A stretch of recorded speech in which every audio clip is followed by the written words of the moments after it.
Me filxhan kafeje në dorë, reperi Kleviola Meti, njohur si Klevio, është paraqitur në ambientet e gjykatës së posaçme kundër korrupsionit dhe krimit të organizuar, në vijim të një procesi gjyqësor ku ai është thirrur në cilësinë e dëshmitarit.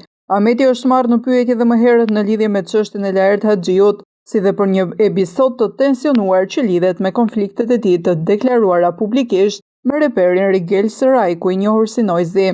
Kjo është hera e dytë e Kleviolit në SPAK pas asaj të 28 majit. Pas shtyrjes së kësaj seance për mediat, Klevio tha se i ka kërkuar ndihmë Ramës për t'i pajtuar. Ndërkohë procesi ndaj Laert Haxhiut vijon të sjellë dëshmi të forta dhe detaje të reja mbi aktivitetin kriminal të grupit.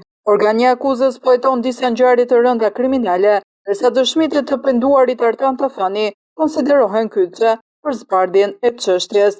Ndërkohë pas përfundimit të seancës së ditës së sotme, Klevioli ka komentuar edhe protesta që po mbahen prej 10 ditësh në Tiranë. Për mediat ai është shprehur. Klevio, një koment për protestën, nuk na e the. Unë jam me Ramën, jam me Bosin, kjo është komenti. Rregull, Rama është me Noizin.